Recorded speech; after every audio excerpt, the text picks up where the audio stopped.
రావయ్య భద్రాచల రామ శ్రీరామ రమణీయ జగదభిరామలలామ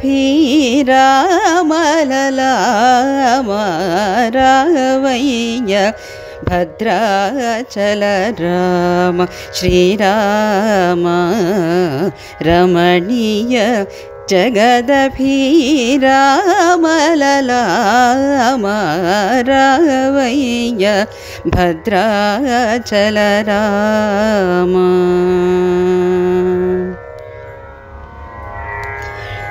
కేవల భక్తి విలసిల్లగా కేవల భక్తి విలసిల్లగా భావము తెలిసిన దేవుడవైతే కేవల భక్తి విలసిల్లగా భావము తెలిసిన దేవుడవైతే రావయ్య భద్రాచల రామ శ్రీరామ రమణీయ జగదభిరామలలామ రావయ్య భద్రాచల రామ.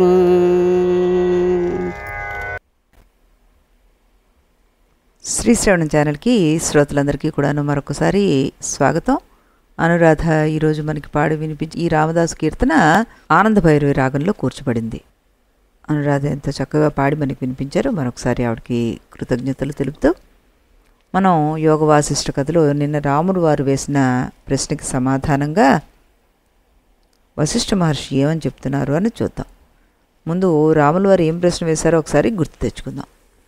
ఏమన్నారు ఆయన? గురుదేవా, ప్రపంచం ద్రష్ట యొక్క మనస్సును బట్టి సంస్కారాన్ని బట్టి కల్పించబడుతోంది అంటే మరి ఆ కథలో పద్ముడు అనేవాడు ద్రష్ట అయితే విదూరథుడు అనే దేహం వచ్చినట్టుగా దానికి ఒక పెద్ద వంశవృక్షం ఉన్నట్టుగా చెప్పారు కదా. ఆ వంశవృక్షం విదూరథుడితో పాటు మిగతా వారందరికీ కూడాను అంటే మంత్రులకి వీరందరికీ కూడా కనబడడం అనేది ఎలా జరిగింది, వారికి ఎవరి సంస్కారాలు వచ్చాయి అంటూ అడిగారనమాట.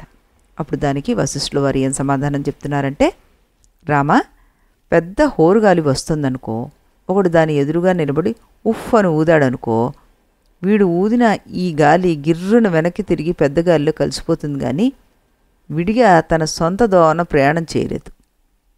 అలాగే ప్రధాన జీవుల జ్ఞానాన్ని బట్టే ఇతర జీవుల జ్ఞానాలు నడుస్తూ ఉంటాయి. సృష్టి యొక్క సంకల్పమే ఇలా ఉంది అన్నారు. ఒక పెద్ద రాజు, వాడి మంత్రులు, పౌరులు వీళ్ళందరికీ ఒకే రకపు కర్మశేషం ఉంటేనే వాళ్ళు ఒకచోట కలిసి పుడతారు.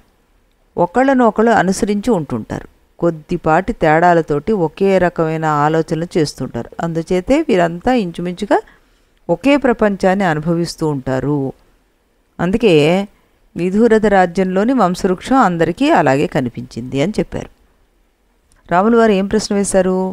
వీళ్ళకి సంస్కారాలు ఉంటే మాత్రం అధిష్టానంగా ఉన్న ఆ చైతన్యం ఆయా రూపాల్లో కనిపించవలసిన పనేమిటి అంటూ చాలా చక్కటి ప్రశ్న ఇది వేస్తే అప్పుడు వశిష్ఠుల వారు ఏమని చెప్తున్నారు? రామ, ఏది సహజ విషయమో దాని గురించి ప్రశ్నించి ప్రయోజనం లేదయ్యా, అది చైతన్యం యొక్క స్వభావం, అది అలాగే ప్రవర్తిస్తుంది అంటూ చక్కటి సమాధానాన్ని కూడా చెప్పారు. అప్పుడు రాముడు అన్నారు, అలా అయితే జీవుడి సంస్కారంలో ప్రాపంచిక కామనలు ఉంటే ఆ చైతన్యము ప్రాపంచిక విషయాల ఆకారాన్ని పొందుతుంది. లోకంలో జీవులందరికీ ఎన్నో జన్మలుగా ప్రాపంచిక విషయాలే ఆ అభ్యాసంలో ఉంటాయి కనుక ఆ సంస్కార బలం అంతు లేకుండా ఉంటుంది. ఇలాంటి స్థితిలో వాడికి మోక్షం కోసం కృషి చేయరా అని మీరు బోధిస్తారు. వాడు సరే అంటాడు. అది కొత్తగా పుట్టిన మోక్ష కామన అనే సంస్కారం. ఇది కొత్తది కనుక దుర్బలంగా ఉంటుంది. కనుక ఎప్పటికప్పుడు పాత ప్రాపంచిక సంస్కారాలే గెలుస్తూ ఉంటాయి. కనుక ఎవడికి ఎప్పుడూ మోక్షం అనేది వచ్చే అవకాశమే కనిపించడం లేదు కదా మరి అలా చూస్తే అంటూ మరో గడ్డు ప్రశ్న వేశారు. అప్పుడు వశిష్ఠుల వారు ఏమని చెప్పారు దానికి సమాధానం? అది తప్పయ్యా, పూర్వవాసులకు ఒక రకమైన బలం ఉన్నమాట నిజమే నువ్వు అన్నట్టు. కానీ వాటి కోసం ఎప్పుడూ ఈ జీవుడు ప్రత్యేక ప్రయత్నం ఏమీ చెయ్యడు.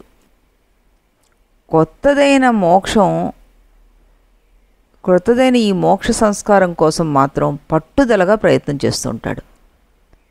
కాబట్టే క్రమంగా దీని బలం పెరిగిపోతుంది. కొన్నాళ్ళకి ఆ పాత సంస్కారాలన్నీ జయించి తీరుతుందన్నమాట. దీనికి మరో కారణం కూడా ఉంది. పాత సంస్కారాలకి ఆధారమైన వస్తువు అసత్యం.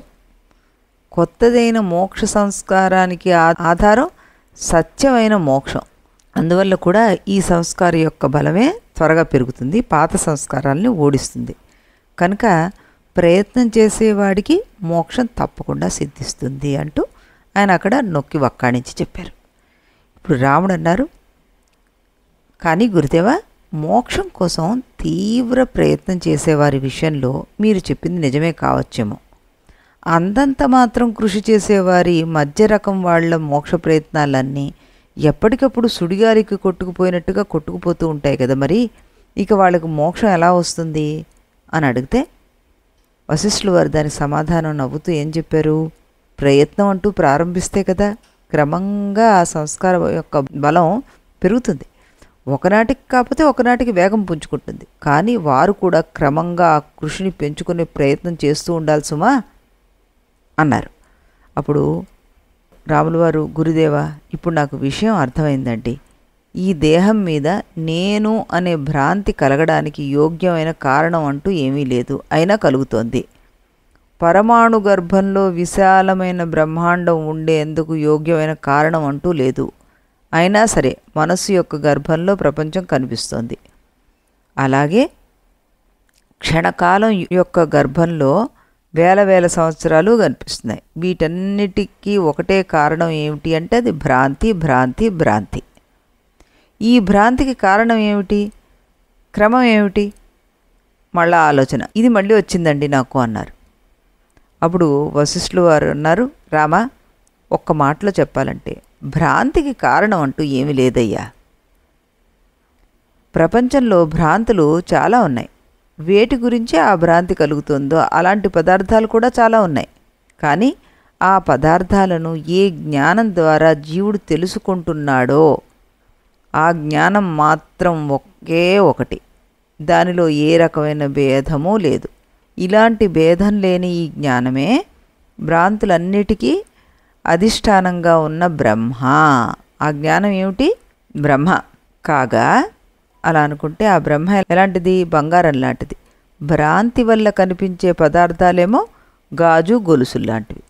ఎప్పటికప్పుడు పాత సంస్కారమే కొత్త భ్రాంతికి కారణమవుతుంది. ఈ భ్రాంతి పరంపరకు ఆది లేదు కనుక కారణాన్వేషణకు అంతు దొరకడం సాధ్యం కాదు. కనుక వాసనలకు నిలయమైన మనస్సు ఉన్నంత వరకు ప్రపంచ పరంపర ఉండి తీరుతుంది. అభ్యాస బలం చేత మనస్సును తొలగించుకుంటే ప్రపంచ పరంపర మొత్తం ఒక్కసారిగా తొలగిపోతుంది. ఇది నీకు నేను ఇదివరకే చెప్పాను. ఇంకా భ్రాంతికి క్రమం ఏమిటి అని అడిగావు కదా నువ్వు. కారణం ఏమిటి అన్నది ఏమీ లేదని నేను చూపించాను నీకు. ఇప్పుడు క్రమం ఏమిటి అన్నావు కదా. ప్రపంచ వస్తువులు సత్య వస్తువులైతే వాటికి క్రమం ఉంటుంది. కానీ అవి అసత్య వస్తువులు కదా, వాటికి క్రమంతో పని ఏమిటి చెప్పు? అద్దంలో ఎన్ని అడవులనైనా సమావేశపరచవచ్చు.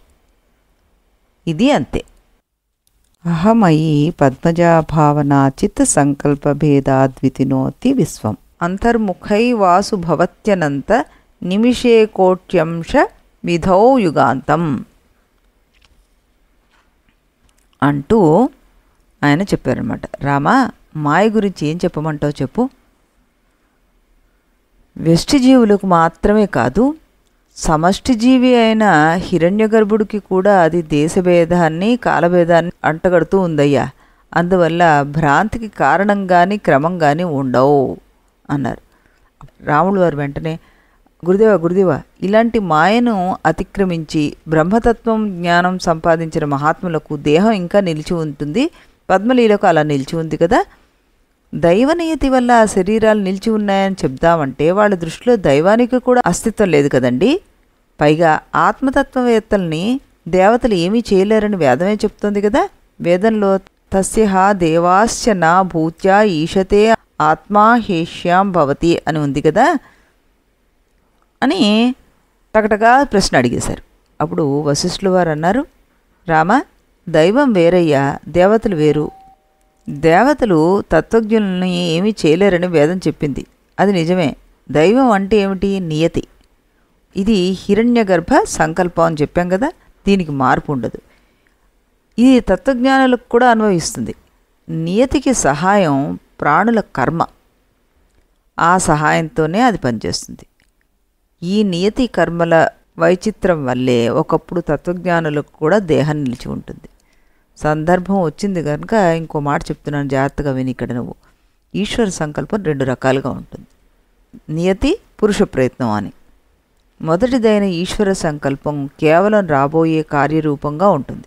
దానికి పురుష ప్రయత్నం తోడైనప్పుడు అది వర్తమాన కార్యరూపాన్ని పొందుతుంది.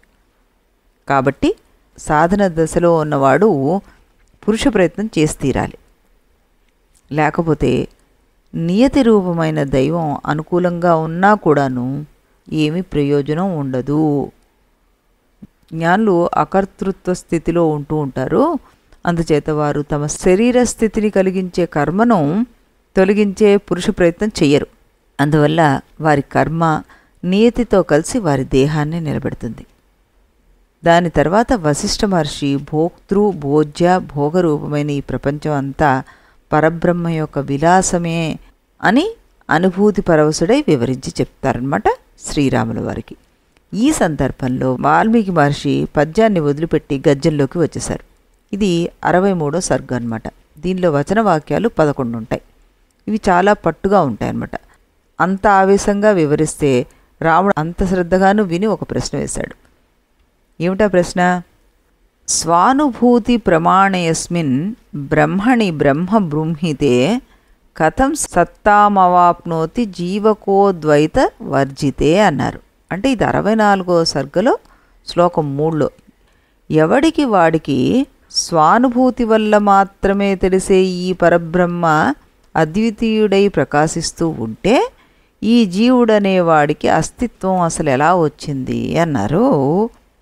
చాలా అంటే గంభీరమైన సంభాషణ జరుగుతుంది మనకి 63వ సర్గలో. ఆయన చాలా ఆతృతతోటి వశిష్ఠుల వారు వివరిస్తారు.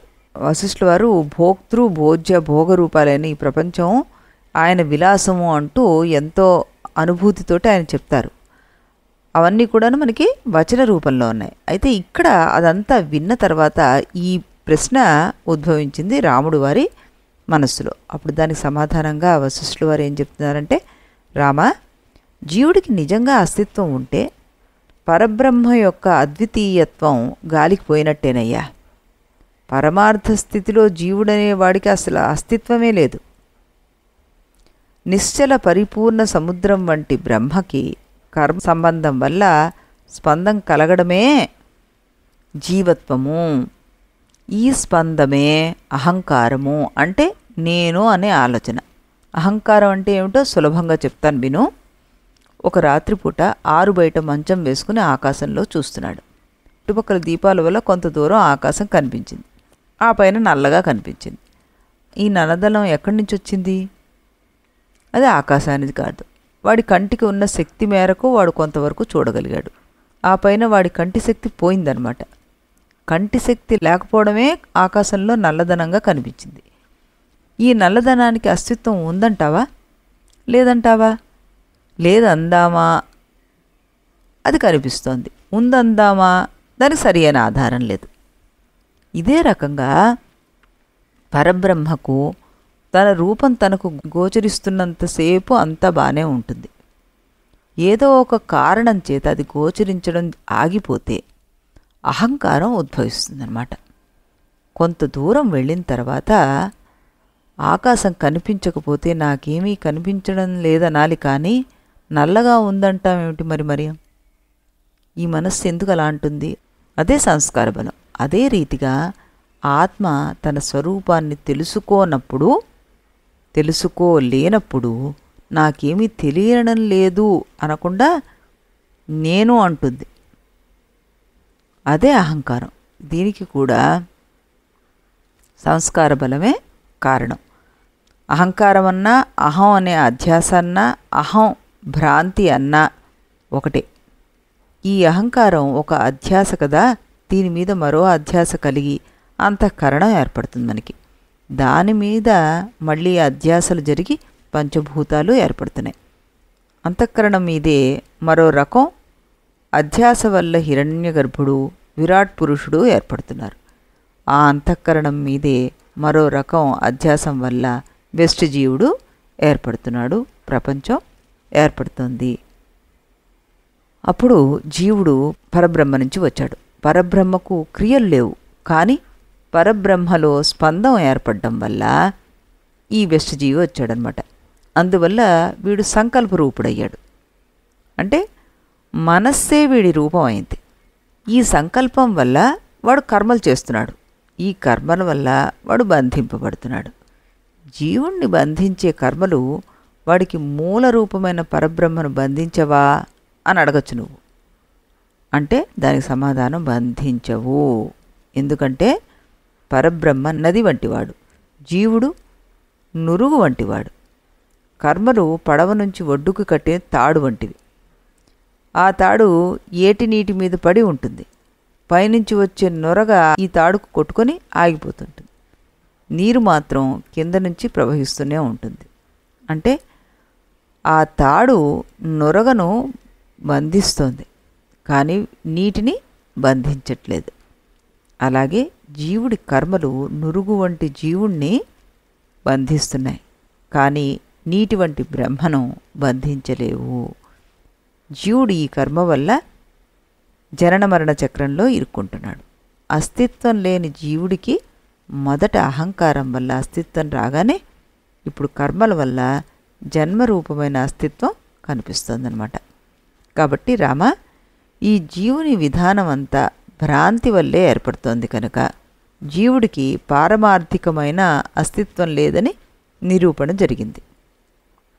కాబట్టి పరబ్రహ్మ యొక్క అద్వితీయత్వానికి భంగం ఏమీ లేదు అంటూ ఆయన సమాధానపరచడానికి ప్రయత్నం చేశారు. కానీ రాములు వారు మరొక ప్రశ్న వేశారు. ఆ ప్రశ్న ఏంటి అన్నది మనం రేపు తెలుసుకుని దానికి సమాధానాన్ని కూడాను రేపే విందాం. ఒక రాములు వారి కీర్తన విన్న తర్వాత ఇదే సమయానికి ఇదే ఛానల్లో కలిసి మనం ఆ ప్రశ్నకు సమాధానాన్ని విందాం. అంతవరకు సెలవు.